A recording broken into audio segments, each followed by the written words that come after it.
Une question de fausse candide que je peux poser à Gauthier Lebray, par exemple, qui connaît bien les arcanes. Est-ce que connaît Tarkan, le chanteur turc.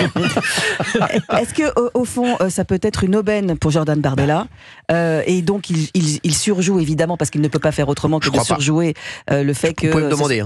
Je vous pose aussi la question. Le fait qu'il ait un genou à terre, etc., et que ce soit très embêtant, mais au fond, ça lui ouvre la porte pour 2027. Alors, je vais vous dire la vérité. Connaissant Jordan Bardella, un petit peu, parce que je le côtoie, il est venu plein de fois dans mes émissions, et connaissant Jordan Bardella, et ayant discuté avec lui de nombreuses fois, sachez que Jordan Bardella, je ne pense pas du tout. Je pense qu'au contraire, il a très envie que ce soit Marine Le Pen qui gagne en 2027. Jordan, il est bien dans son rôle-là, et il miserait plutôt 2032, Jordan, que 2027. Non, Gauthier Lebray, arrêtez de faire les têtes. Dites-vous Parce que Gauthier a un petit sourire en coin. Vous me faites comme Géraldine Maillet, qui me parle de l'équipe de France. Non, Gauthier Lebray, je vous dis. Moi, je pense que effectivement, moi, je crois pas qu'il se réjouisse tant que ça, Jordan Bardella. Il est inquiet parce que ça fait jurisprudence, ça pourrait faire jurisprudence, et si vous rendez inéligible Marine Le Pen, vous ouvrez la porte à ce que ça soit pas la dernière, à rendre inéligible ou la favorite d'une présidentielle. De Mélenchon notamment. Après. Exactement, parce que Mélenchon, le dossier est plus maigre pour la France Insoumise, mais enfin, la France Insoumise va aussi y passer comme le MoDem, qui n'a pas eu les mêmes condamnations ou les mêmes réquisitions pour François Bayrou notamment, même s'il y a appel. Après, force est de constater que Jordan Bardella et Marine Le Pen, ils n'ont pas du tout vécu la même semaine. Il y en a un qui était en pleine séance de dédicace, qui a lancé son livre dans un grand palace, qui a le vent en poupe, qui commence une tournée littéraire qui va durer plusieurs mois, et on sait comment peuvent se terminer les tournées littéraires. Je pense à celle d'Éric Zemmour qui s'est terminée par une candidature à la présidentielle. Il n'est pas concerné par le dossier, c'est quand même très important de le dire, et il le rappelle à l'envi, Jordan Bardella, il n'est pas concerné par le dossier des assistants parlementaires et ce procès. Et donc évidemment, si Marine Le Pen est rendue inéligible en février-mars, le destin de Jordan Bardella va s'emballer. Il faut bien se rappeler que le RN, c'était d'ailleurs le seul parti à avoir ce dispositif, avait un ticket.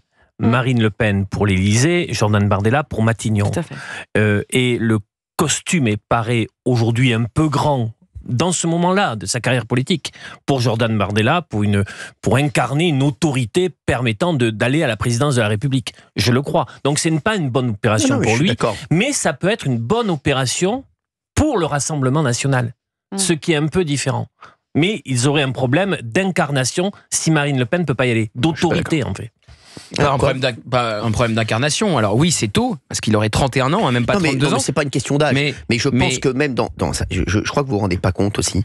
Moi, je vous rendez pas compte de l'attachement qu'ont les militants, les adhérents du Rassemblement national et l'électorat à Marine Le Pen. Je crois que vous le sous-estimez un petit peu en disant d'accord, c'est pas Marine Le Pen, ce sera Jordan Bardella. Alors Jordan Bardella, il a une cote exceptionnelle. Non, mais ça créera un rebond de dingue, bien sûr. Mais je vous dis, vous vous rendez pas compte aussi l'attachement qu'ils ont à Marine Le Pen, et je vous dis, je suis pas sûr, moi, Jordan Bardella, c'est un soldat. Et Jordan Bardella, il a toujours été, franchement, il n'a jamais dit un mot plus haut que l'autre sur Marine Le Pen. Est-ce que vous avez déjà entendu c'est vraiment jamais. Donc je vous dis que Jordan Bardella, pour lui, dans sa tête, c'est Marine qui y allait, quoi qu'il arrive, en 2027, et lui, il se disait, moi, si ça se passe bien, j'irai en 2032. Oui. Mais je vous dis, il n'avait pas du tout prévu d'y aller en 2027. Et Cyril, il y a une autre dimension. Un président jeune, 2032, si elle ne se représentait pas. Oui. Un président jeune, les Français l'ont choisi en 2017. Ils en sont un peu revenus. Regardez l'effet Barnier. Est-ce qu'ils n'attendent pas aujourd'hui une personnalité qui a autant de cicatrices que de peau, pour reprendre une autre expression, c'est-à-dire quelqu'un qui a eu des difficultés, qui a essuyé des batailles politiques, qui s'est relevé. Je pense que les Français vont attendre ça pour le prochain coup. Je ne pense pas que l'âge entre en ligne de compte à ce point-là. On a fait évidemment le différentiel entre le jeune Gabriel Attal et le nettement plus âgé Michel Barnier, qui avait toute une carrière derrière lui.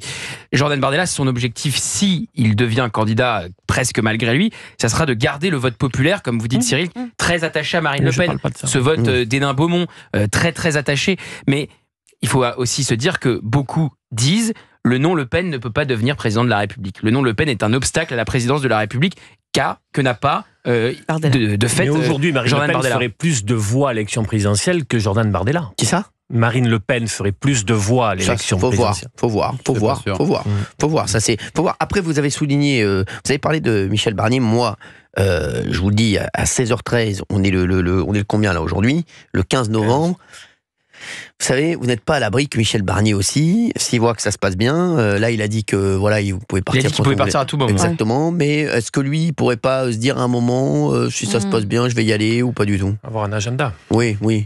Tout est possible. Vous connaissez la phrase de Pompidou, la première fois que j'ai pensé à l'Élysée, c'est quand j'ai mis un pied sur la première marche de Matignon.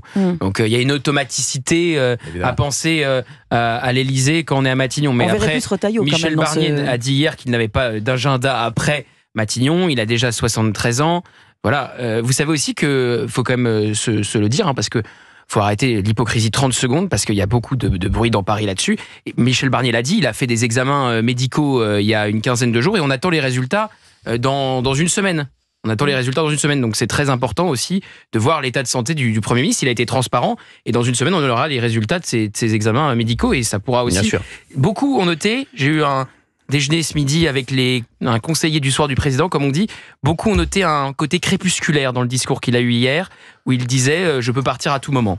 Oui. Beaucoup ont noté le pessimisme de ce discours. Je fais aucun lien, bien sûr. Je vous dis ce que m'a dit un conseiller du soir du président ce midi.